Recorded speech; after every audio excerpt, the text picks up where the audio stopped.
Okay, so let's get to the meat and potatoes, how you really build those dynasty teams. Young, productive wide receivers. Now, y'all know for our Cornerstone running back rankings, we did 23 years old and younger. Wide receivers, we can go a little older. We're going to go 24 years old or younger. These are players that can be productive, but at the same time, continue to get better, continue to actually increase their dynasty value.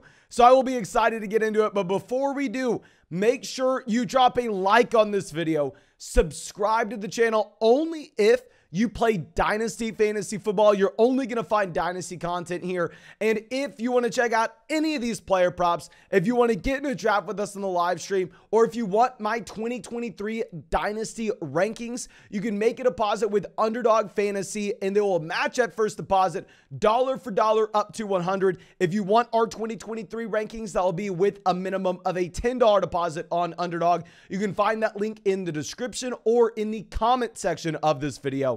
But I think that should be about it. Let's go through. Let's dive into these wide receiver rankings. We're to go Jefferson, Chase, 1 and 2.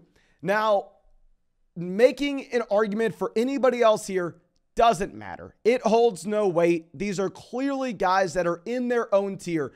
The real question surrounding both these wide receivers, I don't think we need to talk about how damn good they are, is where do you take them in a 12-team Superflex startup draft? Now, if y'all watched our most recent 12-team Dynasty Superflex startup, I ended up grabbing a wide receiver here at pick 6.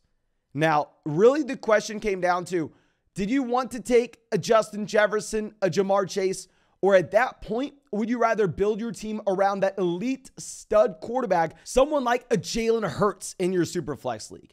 So I don't know if it really helps us comparing Jefferson and Chase to these other wide receivers because they're so far ahead of the rest of the field.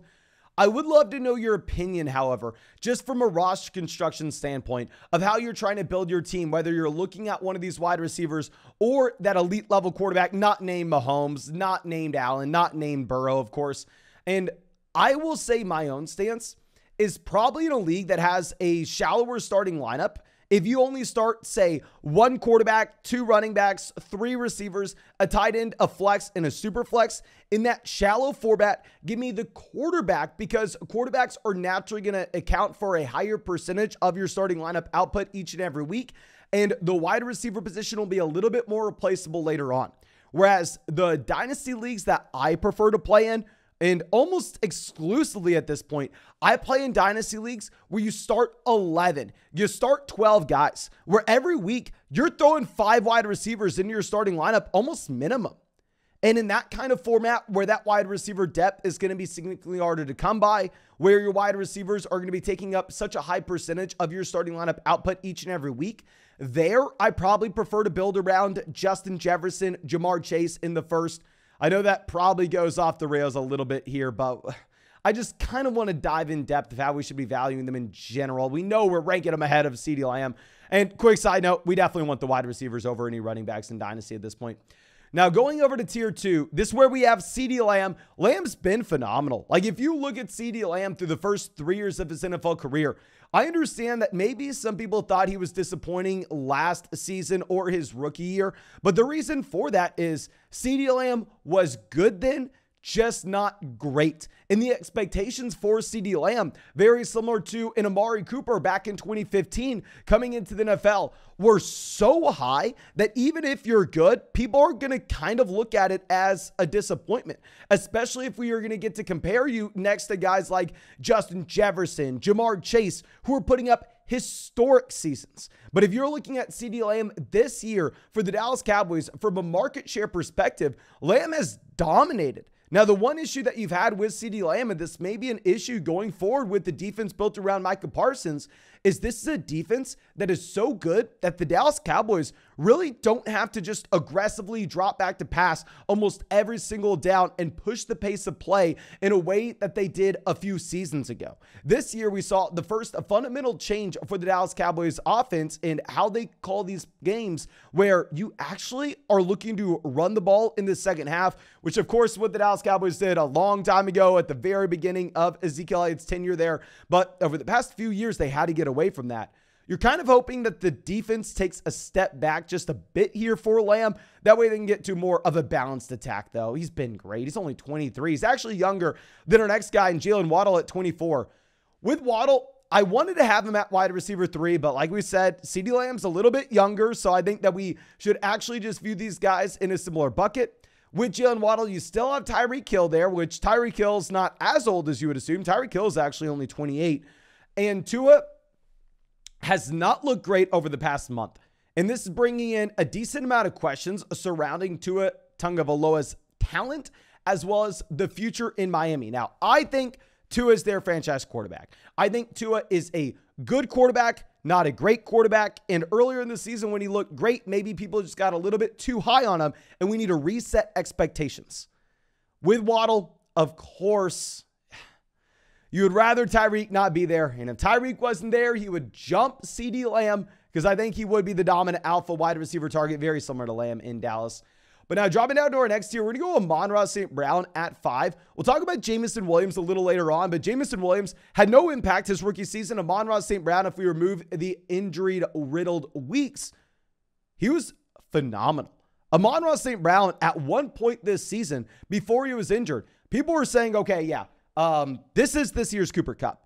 This is this year's league winner. And if we go back and look at what we had at the end of his rookie season, it makes sense. The man checked a decent amount of boxes coming into the NFL draft as well. Really, the only hesitation you should have had with Amon-Ra St. Brown was the draft capital and the athleticism, which were strongly correlated. And based on the kind of wide receiver that he is, operating closer to the line of scrimmage, more so as that slot flanker type receiver that's not going to be an NFL field stretcher, that draft capital combined with speed doesn't matter too much. So he was a good prospect. He was a phenomenal rookie, and he was even better in year 2.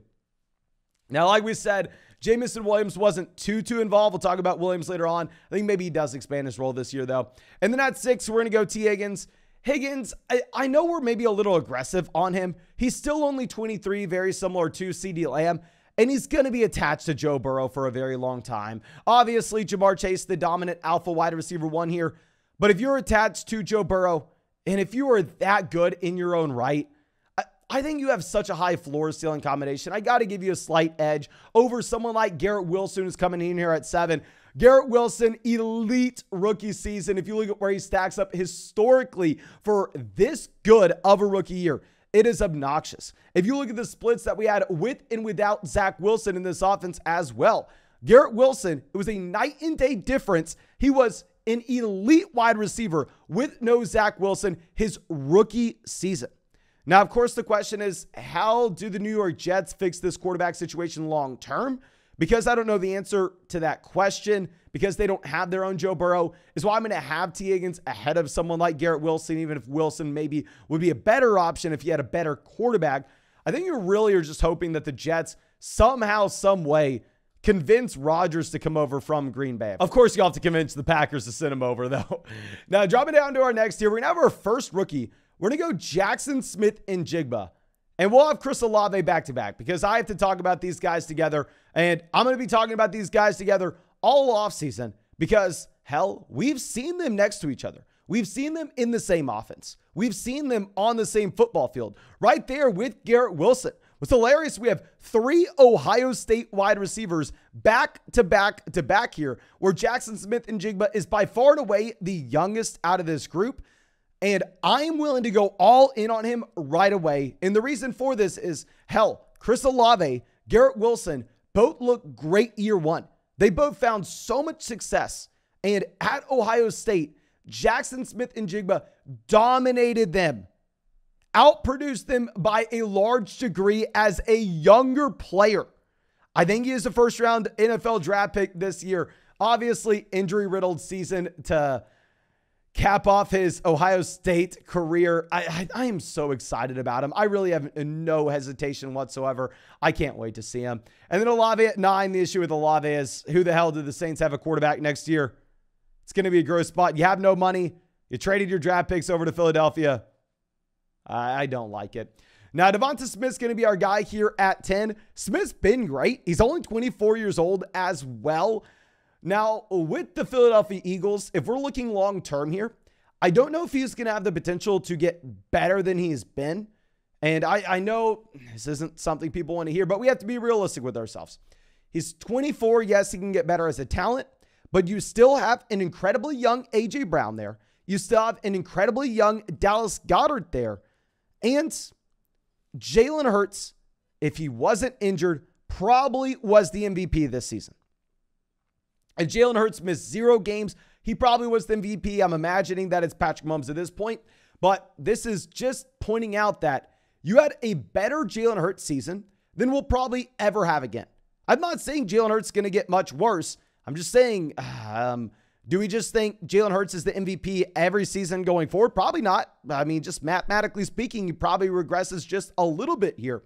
So if it's going to be difficult for Devonta Smith to expand his market share numbers in Philadelphia, given the top options he has alongside him, combined with the fact that it's maybe going to be a little bit difficult for the Philadelphia Eagles to be better than they were this season, I think it does cap him out a bit. Obviously, we're still very high on him, though. And then we're going to go Drake London at 11.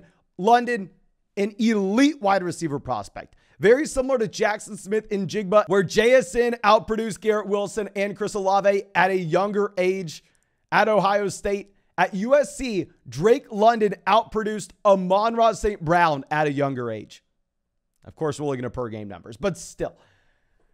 Phenomenal prospect, checked every single box. It's not a good situation in Atlanta. However, he wasn't great his rookie season. So it's hard to just rank him as high as we would as he was a prospect because his rookie season happened and it wasn't great. I mean, it wasn't as good as our next rookie season here with Christian Watson. Watson's actually a lot older. I mean, he's coming from a small school. We talked about Christian Watson this past offseason. One of the main reasons I was so high on him for 2022, where people were very worried about his age, is you had to look at the context. We adjusted for Christian Watson's prospect profile when he checked every single box outside of the year that he declared for the NFL draft because something called COVID happened and he didn't get to play his junior season in the fall. His junior season got pushed back to the spring, the time of the NFL draft, so he did not have the ability to declare out of college as a junior. He had to go back for his junior season in the spring where he dominated the market share numbers. He followed that up with an even better senior year. He checked every single box he'd ever looked for. I don't really know the future of Rodgers and the Green Bay Packers. Christian Watson, I don't think he was as good of a prospect as Drake London. I really like him. I have him in a lot of leagues. It's just difficult to put him up there with those other top tier producers. If Rodgers was 5 years younger and Rodgers was coming off an MVP season, we would have him higher. And then at 13, we were going to have Jameson Williams. Jameson Williams, we didn't really get to see him with the torn ACL.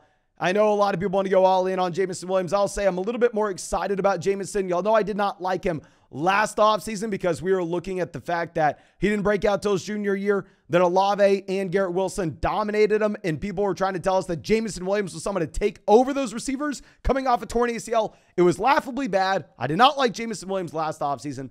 But looking at the success of Garrett Wilson and Chris Olave, I am now going to be more willing to overlook the fact that Jameson Williams could not beat them out and had to transfer over to Alabama. He should be fully healthy going into next season as well. So I'm going to be a little bit higher on Jameson Williams this offseason than I was last offseason. But still not the biggest Jameson guy in the world. As you see, we have him right next to Christian Watson here. But I think that's about it for this video. Of course, if you enjoyed it, please go down there, drop a like. If you play Dynasty Fantasy Football, subscribe to the channel. If you want to check out any of these player props, if you want to get in a draft with us in the live stream, or if you want to go get in a best ball draft in the public lobby, go sign up for Underdog Fantasy with promo code FLOCK. Link in the description, link in the comment section. When you sign up for Underdog with code FLOCK, they'll match your first deposit dollar for dollar up to $100, and you'll get our 2023 Dynasty rankings. But thank you again. I appreciate you. I hope you have a great day, and I'll be good to see you with the video tomorrow.